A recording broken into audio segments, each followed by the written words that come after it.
players getting ready to take their places, seats for round 15. And just like magic, we whisked them to their chairs. And Right? How did we do that? Boy, Kevin, our cameraman, must be really good. Yeah. Getting the grandmasters to sit down is like herding cats. And we see Alireza, white pieces against Fabiano. Getting into the zone. Now, I like that, cracking the knuckles, ready for the fight that is about to appear. And Alireza, he's one of the most creative players around, very dangerous. Exactly. You always feel like the players don't quite have a measure of him. They feel like he's so unpredictable that the genius could show up and then maybe a different caliber player. The potential and talent, if you want to put it like that, is absolutely enormous. It's off the chart. And it was only a few years ago that Alireza was storming the chess world and then stunned the chess world at the same time by saying he really is inspired by fashion. And he was thinking about moving into the fashion world and design and what have you. And I was like, I loved that, by the way. You did? Yeah, I was horrified. He had the confidence to do that because it takes guts to give up on a lifelong dream and go, hang on a second, I want to just pivot and try my hand at something else. Kaisa is a fickle mistress. She doesn't like you doing anything but playing chess. So, but your brain loves it when you do other things as well. The challenge. Exactly. Okay, the challenge is very clear. Alireza is in a race with MBL and Wesley. He needs a result. Yeah, and there we see E4, E5 playing. Piano. Yes, D3, D6. So far, so good. When Alireza put his bishop on C4 in the initial move, it wasn't really centered. Then he played the move D3 and centered it. So,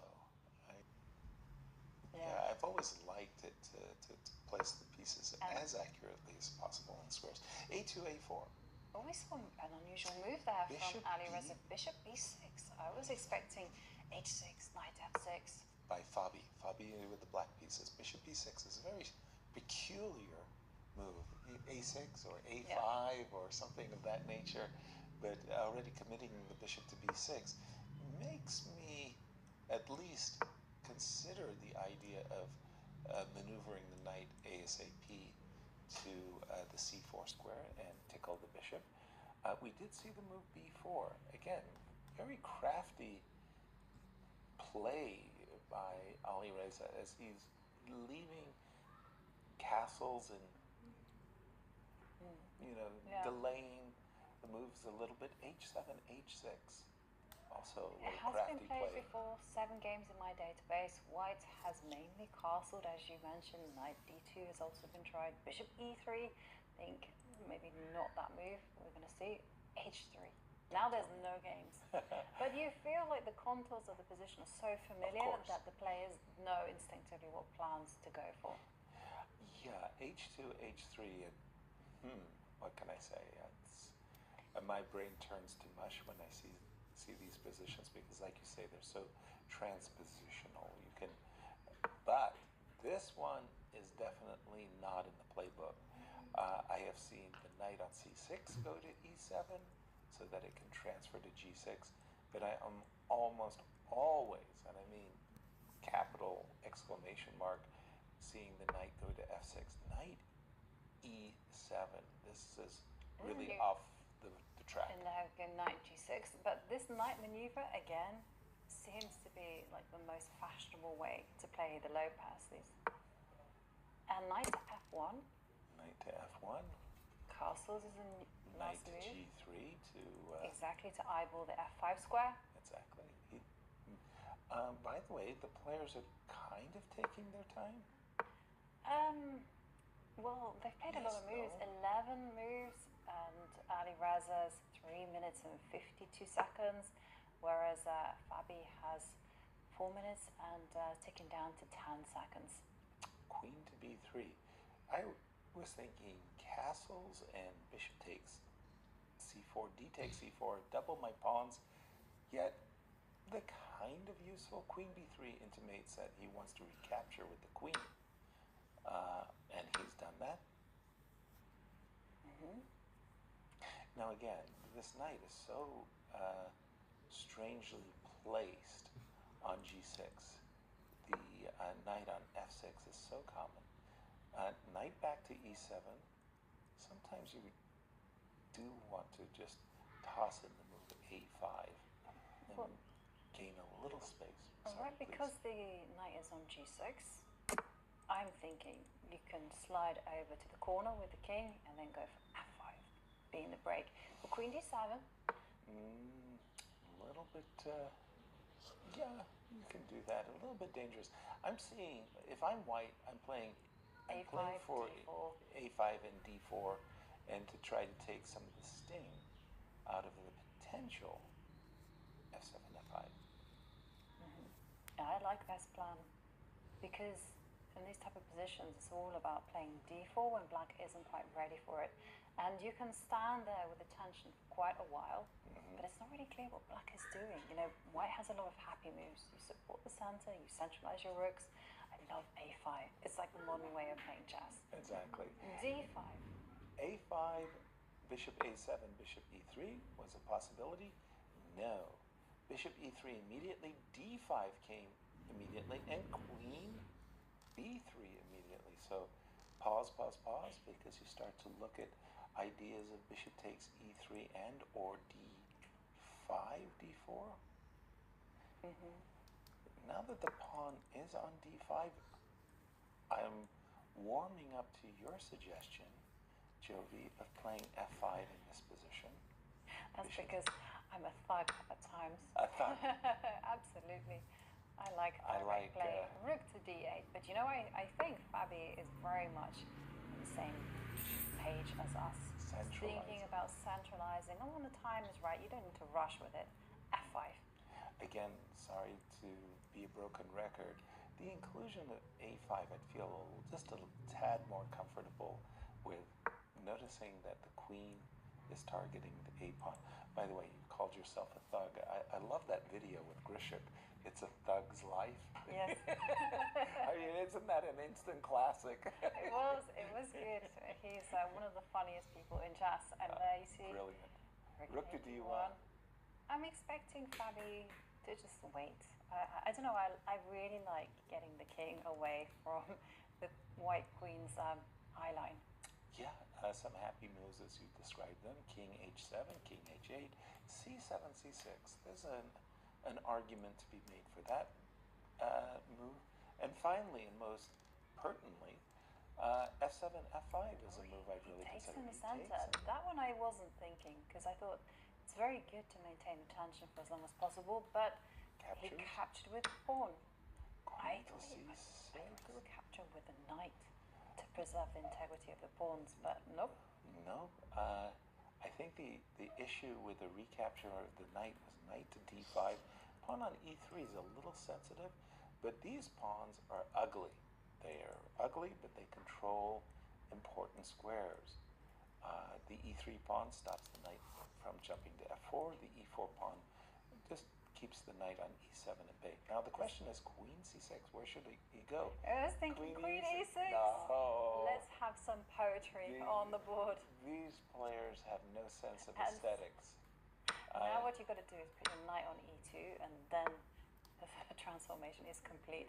No. Okay, but of course h4 played. h4 was a strange move. King to remember, open files, rooks love open files, clear. So what you have to do to neutralize an open file is to control the business squares. Put the king on e2, and you control both the f and the d file. h4, no. Okay, well, knight c6, h5, knight e7. See, the problem is knight h8. The problem is that the knight was doing nothing on g6, so you've just spent two moves pushing the knight to a better circuit. The knight would be better placed. Oh, wait a minute. Well, hang on a second. There's another one, yes. Oh, I may stand corrected. Just a second. Well, hang on a second, because there's a counterattack against b5. Yes, it so is. Fabi keeping the game alive tactically. How do you defend that? c4? Well, knight to f7. c4, knight to f7. It's not the end of the story, because you could end up transferring the knight to a gorgeous gorgeous square. The knight will be anchored by the h5 pawn on the g6 square.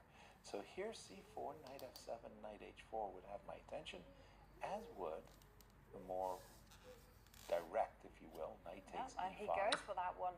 Knight takes b5. And something like c4 at that moment. He Rook trades takes rook. f1. Okay, You have to capture with the rook. that's clear. And now knight takes b5.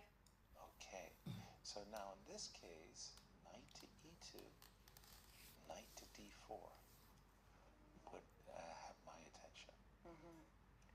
And The knight on g3 has got to get into the game. yeah, absolutely. But then this knight on b5 is going to park itself on d6. Counter-attack e4. We'll deal with that. Clock time, sorry, Jody? Both players around the 1 minute and 20-second mark. And I can, well, in the big fight for second place, I can tell you that MVL is better against Levon Aronian. So this is definitely a game that Alireza wants to be scoring. Ooh, c4. That's a big time move. c4, I'm not sure. I'm looking at these knights. They do look ugly, but as soon as you start to see knight to g5 and knight to f7, There's the weak pawn on b7. Let's go. well spotted. Well, thank you very You much. start to look, once you have that kind of mentality, you start to look for targets. And what is the weaknesses? By the way, the Okay, knight rook on b1 indeed played. Knight g5, rook b1. And I also like this pattern of a pawn on c5 attacking like a horse. This pawn on b7, it just restrains it. And 50 seconds there for Fabiano Caruana. By the way, do you hear the crying of the knight on h8? It's saying, get me into the game, please get me into the game. I feel useless. So pay attention to that. Rook to b8. What is the plan after rook b8? I know it's passive, but I'm defending an important pawn. Right, you do have a knight He's to done it. e5, knight c6. Ooh, that. Ooh, that. I see all the tactics when it comes to pawn hunting. Wow. b6 quickly played. I am impressed. Knight to c6. And by the way, MVL has won against Levon. So he moves Huge 21 points. This is absolutely huge. By the way, it's ugly. It's very, very ugly that I would play rook b7. He's done it. Just with the intention of bringing that knight into the game. I know I have this temporary issues. Rook to b4. Okay, that seeks to release the knight on g3. The knight comes out of his own cage. Right. Can I squirm?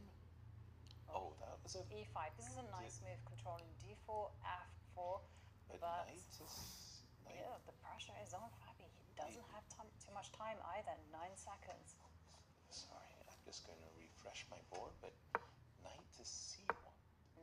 Oh, that was Fabi's idea. He's trying to force the capture so he can recapture with the rook. Yeah. The king's now walking into play. And now I would probably play knight to d8. Well, Fabi made that move with 3 seconds left on the clock. Did he? Yes. That's not much time. No. Knight to d8. Get rid of that knight. Defend the rook so that we can play b6 takes c5. A set of knights have left the board. Ooh, Yeah, but Fabi recaptured with the knight, not with the king. Well, he had to protect the rook so that he can threaten b takes c5. And so that's why we see a trade, but Alireza winning the e-pawn. I would have traded the rooks. If I were Fabi in that situation, I would have taken on b6 with the rook because I want to play a knight ending. Yeah. With a pass pawn. Oh my goodness me, the b-pawn is under fire, and well, Fabi losing that pawn. And the king this steps fight up for the to center. f4. Alireza is going. They take the pawn. You can take it. No, you can't. You can go knight c. Knight c6. check, and then take the Oh, pawn. he almost grabbed that pawn. He almost did it with the wrong. Yeah, then he would have been pinned. A tenth of a second, 1 second for Fabi. Yeah, they're on their seconds. He didn't play King F5. Oh, No, the players are just playing on instinct. And Knight E1? Knight. Yes, Knight he's done F3. it. And now. Now he's winning. King to F5. And there you go. And there you go. And that fight for second, you mentioned MDL did win against He won, and Alireza beat. Do we have any other games currently in progress? No, we can hear from the sound of applause that the round has indeed finished. Very appreciative Croatian audience that lets us know when the round is over. Wow, Miro, the fight for second. How did Wesley do?